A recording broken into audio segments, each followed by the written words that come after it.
안녕하십니까. JTBC 8시 뉴스입니다. 11월의 첫 번째 주말인 오늘 반가운 단비가 내렸습니다. 궂은 날씨 속에서도 축제작은 가족 단위 나들이 객들로 붐볐습니다. 정원희 기자입니다. 메마른 들녘에 세찬 빗줄기가 쏟아집니다. 건조한 날씨 속에 지쳐가던 배추는 오랜만에 생기를 되찾았습니다.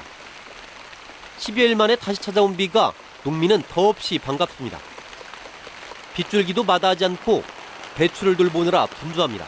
지난번에 비가 몇 번 왔지만은 그 간질나게 비가 가지고 농산물이 별로 없게 도움이 안 됐는데 아마 이번 비로는 큰 도움이 될 것 같습니다.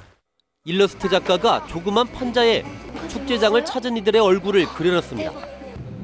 꼼꼼하게 여러 색을 칠한 뒤 크기에 딱 맞는 책에 붙이면 나만의 책이 완성됩니다. 작가 선생님이 그려주시고 그거에 색칠하고 책이 되니까 신기하고 재밌었어요. 나무를 쉼없이 문지르고 닦아가며 액자와 책함 등 작품을 만드는 작업이 한창입니다. 한켠에서는 전통木工예품에 대한 설명이 이어집니다. 현대미를 더한木工예의 아름다움에 먼 길을 달려온 관광객들은 눈을 떼지 못합니다. 보령 같은 경우는 지금 이런 체험의 현장들이 많이 없는 것 같아요. 근데 여기 삼내나 완주 쪽에는 너무 좋은 문화관광들이 많은 것 같아서 너무 부러운 것 같아요. 반가운 단비에 풍성한 축제까지 더할 나위 없는 11월의 첫 주말은 잊지 못할 추억으로 남았습니다. JTBC 뉴스 정원익입니다. 역사 교과서의 국정화 갈등으로 농성을 펼친 새정치민주연합이 모레 등원을 결정함에 따라 전라북도가 국회를 상대로 현안 해결에 앞장서기로 했습니다. 전라북도는 3년 연속 6조 원 예산 확보와 탄소산업 육성법을 통과시키는 데 온 힘을 쏟고 있지만 국회가 열리지 않아 어려움이 많다며 야당이 모레 등원을 결정한 만큼 여야 설득에 힘쓰기로 했습니다. 또 선거구 획정안의 법정 처리 시한이 오는 13일로 다가왔지만 기한 내 처리가 쉽지 않을 것으로 예상돼 내년 총선에 출마할 후보자들의 불만이 커지고 있습니다. 올해 가뭄으로 채소류 생산량이 크게 줄었는데요. 값이 오를만 하면 정부가 곧바로 농산물을 수입해 농가들이 허탈해하고 있습니다. 정윤선 기자의 보도입니다. 김태희 씨는 올해 6,000제곱미터에서 마늘을 수확했습니다. 가뭄으로 작황이 좋지 않아 생산량이 지난해보다 30%나 줄었습니다. 농림부는 올해 김장 때 마늘 부족을 우려해 곧바로 13,000톤을 수입하기로 했습니다. 수입 물량이 들어오면 값은 당연히 떨어질 수밖에 없어 김 씨 같은 마늘 농가에 큰 타격이 예상됩니다. 조금 시세가 괜찮다고 하니까 바로 정부에서 수입 물량 갖다 해가지고 소비자 가격을 유지한다고 보면은 내년에 생산할 의욕이 없어지는 거지. 지난 6월엔 양파 생산량이 줄자 농림부는 곧바로 양파를 수입했습니다. 지난해 마늘, 양파, 고추 등 주요 채소류의 값이 떨어지자 농민들이 올해 재배 면적을 줄였습니다. 생산량이 줄어 값이 올라야 하지만 수입 물량 때문에 평년 수준도 유지하기 어렵습니다. 과수 생산되고 가격이 올란다 해가지고 바로 수입을 한다고 하면은 결국은 우리 농민들한테 피해를 주고 산지에 있는 농협들이 엄청난 타격을 입을 걸로 저희는 믿습니다. 풍년이면 값이 폭락해 산지 폐기하고 흉년이면 곧바로 농산물 수입으로 이어지는 악순환이 되풀이되고 있습니다. 가격이 올랐다고 또 수입해버리고 풍년 됐을 때는 산지 폐기인데 이게 산지 폐기가 제대로 된 가격으로 주고 산지 폐기하는 게 아니거든요. 가격 보장이 안 되면 재배 면적이 계속 줄어 자급 기반이 흔들릴 수밖에 없는 만큼 정부의 수매 기능을 활성화하고 최저 가격 보장제와 같은 안전망 확충이 필요해 보입니다. JTBC 뉴스 정윤성입니다. 전라감영 복원을 위한 옛 도청사의 철거 작업이 순조롭게 진행되고 있습니다. 전주시는 옛 도청사 철거 작업이 70%가량 진행돼 연말이면 모두 철거가 끝날 예정이고 내년 3월이면 옛 경찰청사 철거도 마무리될 것으로 내다봤습니다. 전주시는 철거가 끝나면 문화재 발굴 조사를 실시한 뒤 오는 2017년까지 감사 집무실인 선화당 등 6개의 전라감영 건물을 복원합니다. JB금융그룹이 올 3분기에 391억 원의 순이익을 기록했습니다.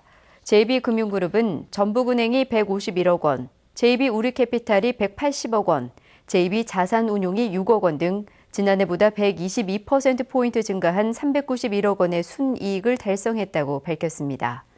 건전성 지표인 연체 비율은 1년 전보다 0.3%포인트 하락했습니다.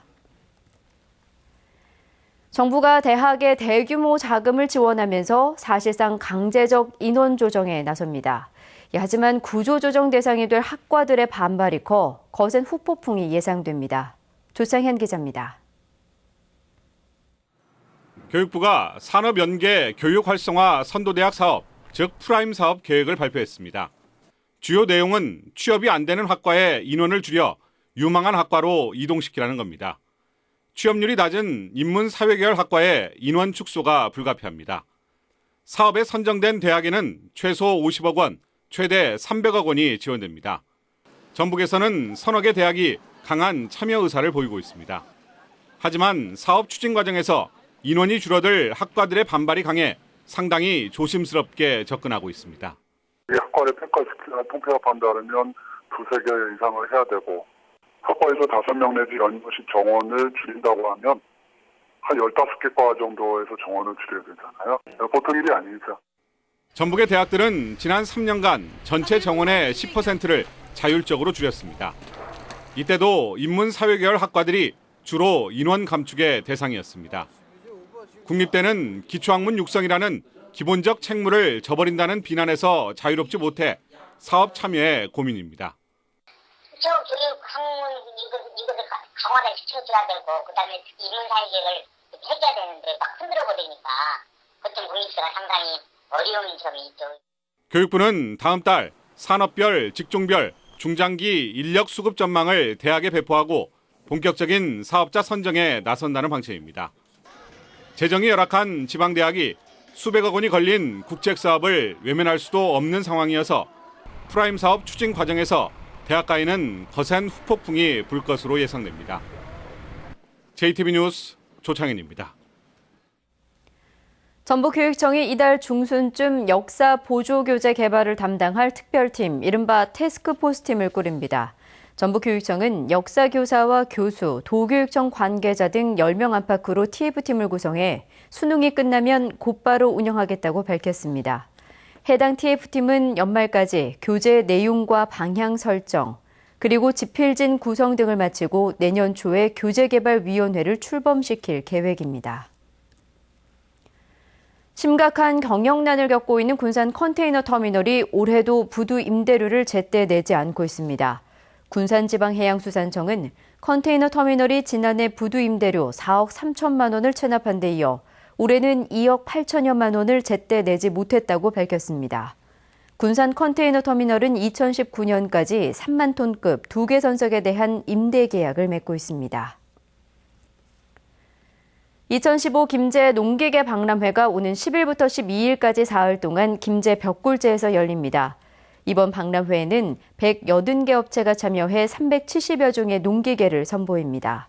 박람회 기간에는 여성 친화형 농기계 개발 세미나와 시설 축산기계 정책 방향 설명회 등이 열립니다.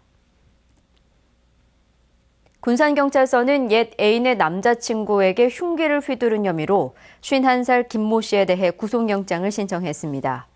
김 씨는 어젯밤 11시 반쯤 군산시 옥도면 유람선 선착장에서 자신의 옛 애인을 힘들게 한다며 54살 이모 씨에게 흉기를 휘두른 혐의입니다.